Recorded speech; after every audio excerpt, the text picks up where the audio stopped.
Hello and good day everyone.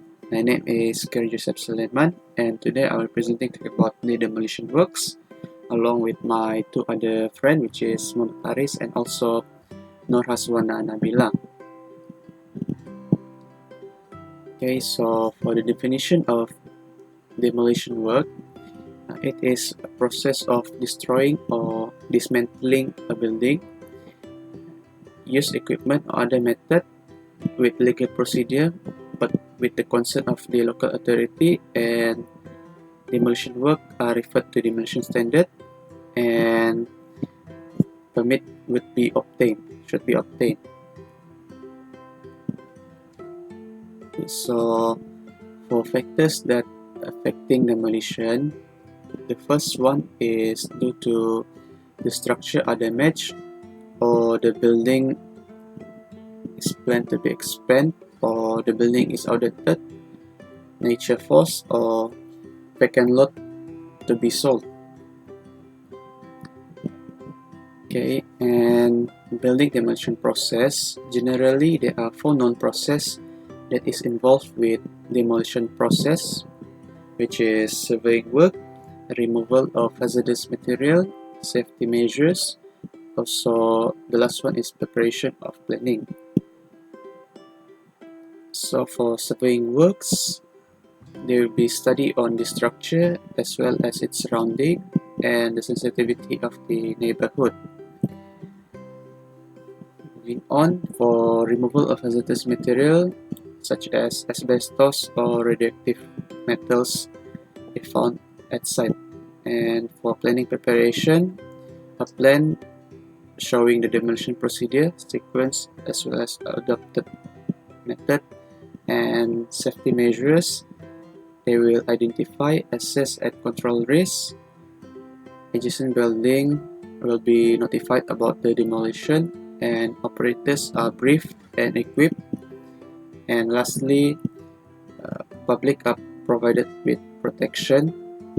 And further into building surveying, types of construction material use and building function prior and present during demolition, or any presence of hazardous material, and possible problems related with water pollution, flooding, erosion, and drainage problems. So for structural surveying, construction method of the building is studied as well as structural system and its condition, original structural system and current condition of the building. So after surveying work is carried out, the next process is removal of hazardous material, which if it is found at site, specialized personnel will be called for a complete removal of the hazardous material before demolition is proceed. So moving on to the next one is the preparation of planning, which building location will be identified, distance with adjacent building, structural support system, plan for procedure, sequence and method of handling the debris, and also the time needed to complete the demolition process.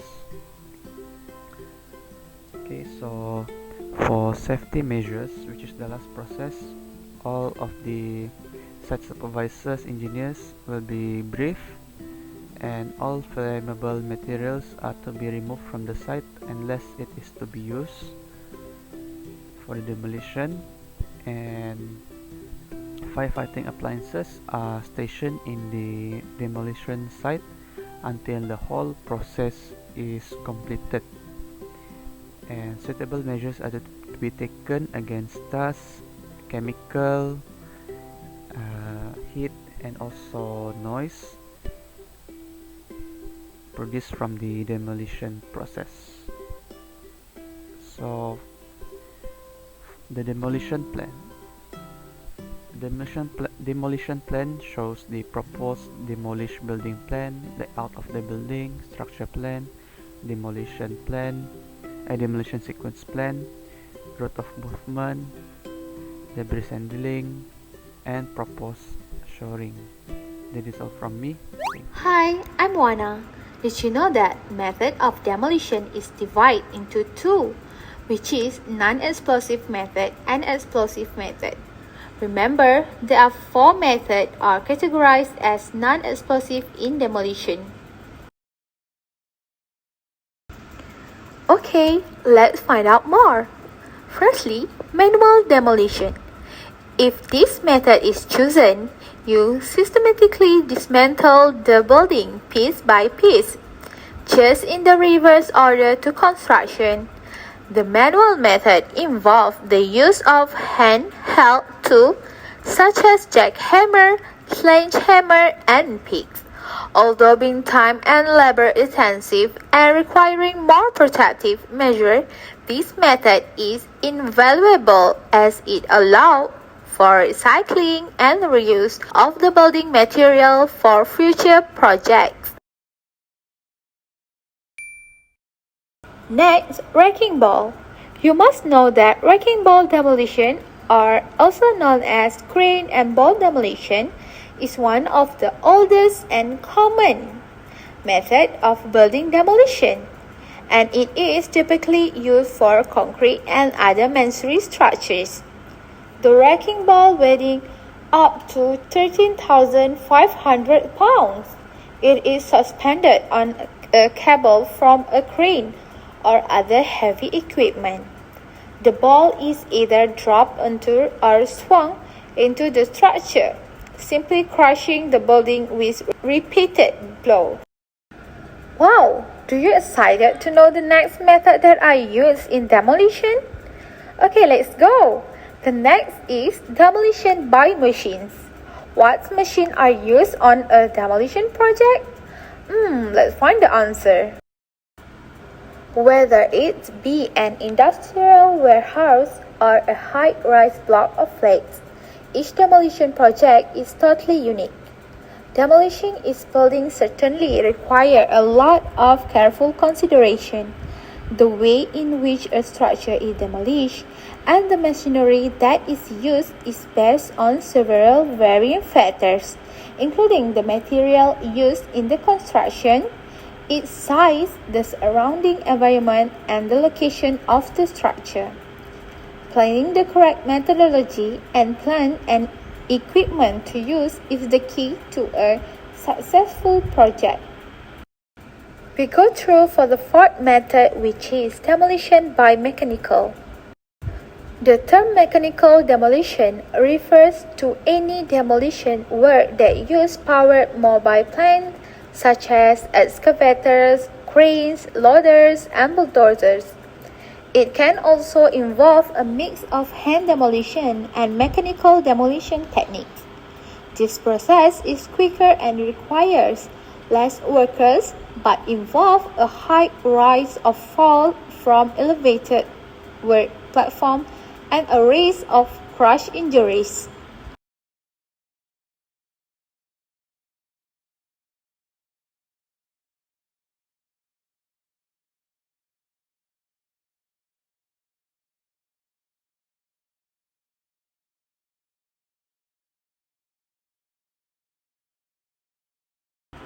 As I already said, there is an explosive method in demolition. For explosive method, implosion is by far the most dramatic way to demolish a building. It involves using explosive to knock out a building's primary vertical supports, causing the building to collapse onto itself from the inside out. The placement of the explosive charge and the sequence of detonation are critical to a successful and a safe demolition. Implosion is often used to demolish large structures in urban areas.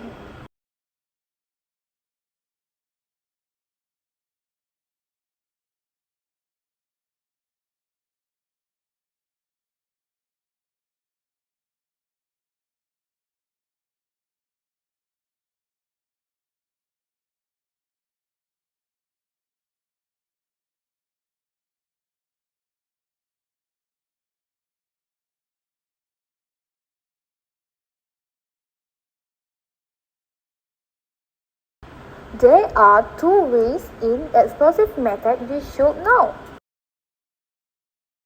The first one is falling like a tree. The implosion makes the building fall like a tree sideways. It is the most common method of implosion. This sort of demolition is preferred when there is sufficient space available surrounding the building aside from the building. Explosives are put on the lower level of the building on the left-hand side column if there is empty building on the left side of building. Secondly, falling into its footprints. It is happen when there is limited space around the building. Did you think there will be advantages in demolition? Yes, of course, there are advantages in demolition. For number one, as it will improve the property value. For example, when a building is not used and in poor value, demolishing the building is one of the most effective ways to increase the property value. Also, it can help in environment friendly. Next, the mainly advantages is it can increase safety. When the building is a threat to the public, believe me, removing is the best way to increase safety. After that, to making way to the new is one of the advantages. It can be when the land could be used beneficially. Removing the building will make way for that. For example, park. In demolition work, it is very important to have safety measure requirement. First requirement is safety requirement. It involves risk assessment information to personal permit requirement emergency procedure.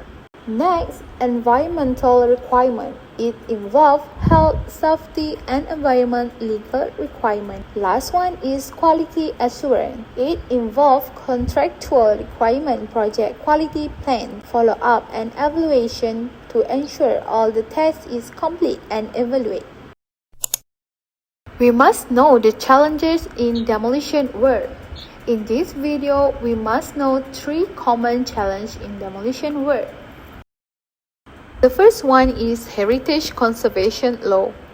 We know that heritage conservation law covers certain buildings of historical or cultural to conserve the building.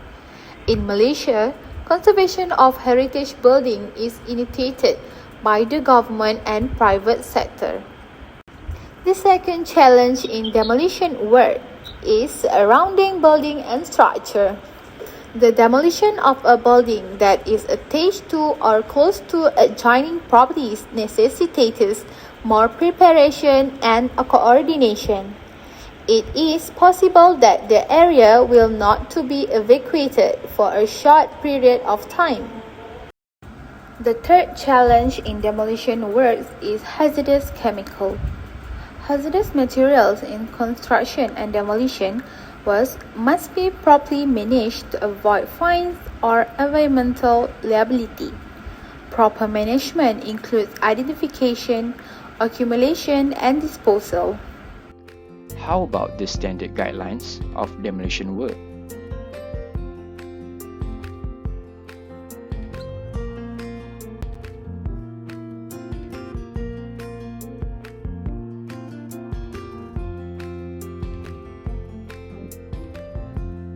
What is the planning in demolition and standard guidelines? Engineering survey, securing nearby utilities, fire evacuation plan, and assessment of health hazards.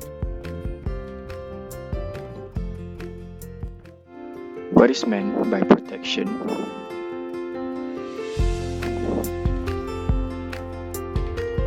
Body protection, respiratory and hearing protection, personal fall arrest system, and protective clothing. How about training?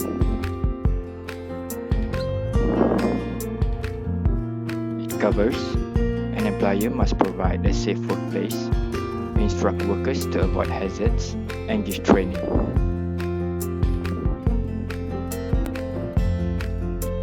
Now I'm going to show you some of the examples of demolition work in Malaysia.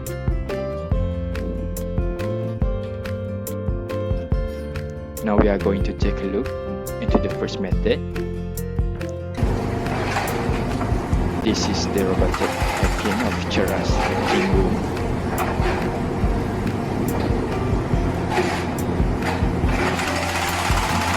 As you all can see, a machine is controlled by a worker using a remote controller.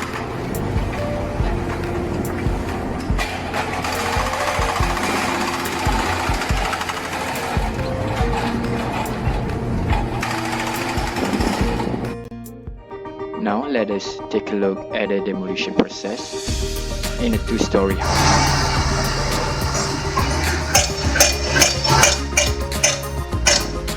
As you all can see, a high reach arm is used to support the process.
Construction will take time to consider. The demolition process will be the main factor when planning. Every precautionary step is important when demolition is carried out to avoid unwanted accidents and emergencies. Standard guidelines are crucial when it comes to ensuring workers' safety and health. We are hoping for new technologies that everyone can consider in the construction world to be the best in any country worldwide.